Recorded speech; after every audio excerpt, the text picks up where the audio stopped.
నాణ్యతా ప్రమాణాలు పాటించకుండా పాచిన పదార్థాలు రెస్టారెంట్లో అందిస్తున్నారని ఫుడ్ సేఫ్టీ అధికారులకు ఫిర్యాదు రావడంతో ఆదిలాబాద్ జిల్లా కేంద్రంలోని దేవి రెస్టారెంట్లో మున్సిపల్ ఫుడ్ సేఫ్టీ అధికారులు తనిఖీలు నిర్వహించారు. రెస్టారెంట్లో ఆహారాన్ని తీసుకునేందుకు veg biryani, veg manchurian order ఇవ్వడంతో పాచిన ఆహార పదార్థాలు అందించడం జరిగిందని, దీని గురించి రెస్టారెంట్ యాజమాన్యం దృష్టికి తీసుకెళ్లినా స్పందించకపోవడంతో బాధితులు ఫుడ్ సేఫ్టీ అధికారులను ఆశ్రయించారు. అధికారులు రెస్టారెంట్లో తనిఖీలు నిర్వహించి శాంపిల్స్ను సేకరించారు. నాణ్యత ప్రమాణాలు లేకుండా ఆహార పదార్థాలను రెస్టారెంట్లో అందజేస్తే తగిన చర్యలు తీసుకుంటామన్నారు. జరిగిన విషయం ఏంటంటే, దేవి రెస్టారెంట్లో మేము దాదాపుగా 7:30 నుంచి 8 గంటల వరకు ఇక్కడికి రావడం జరిగింది. ఆ టైంలో మేము భోజనం చేయడానికి వస్తే ఇక్కడ మేము వెజ్ బిర్యానీ ఆర్డర్ చేయడం జరిగింది. దాంతోపాటు వెజ్ మంచూరియా వేశారు.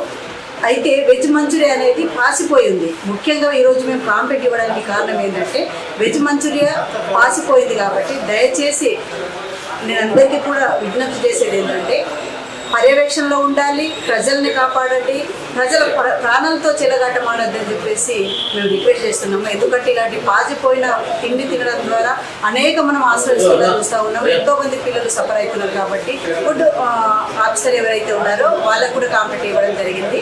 ఆ తర్వాత డిపార్ట్మెంట్కి కూడా ఒక లెటర్ ఇస్తాము.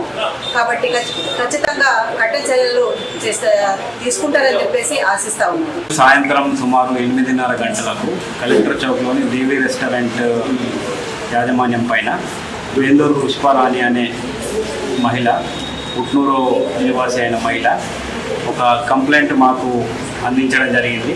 ఆ కంప్లైంట్ని బేస్ చేసుకొని మేము మున్సిపల్ సిబ్బంది అయిన శానిటరీ ఇన్స్పెక్టర్ నరేందర్ గారు మరియు మేము సందర్శించడం జరిగింది. ఇక్కడ సందర్శించినాక వారు ఏదైతే కంప్లైంట్ మాకు ఇవ్వడం జరిగిందో దాన్ని తీసుకొని హోటల్ని ర్యాండమ్గా మేము చెక్ చేయడం జరిగింది. ఏ విధంగానైతే ఈ రెస్టారెంట్లో పారిశుద్ధ్యం అనేది ఉందో ఆ పారిశుద్ధ్యాన్ని కూడా మేము చెక్ చేశాము. మాకు ర్యాండమ్గా కూడా మేము ఒక 7 శాంపుల్స్ని మేము తీయడం జరిగింది.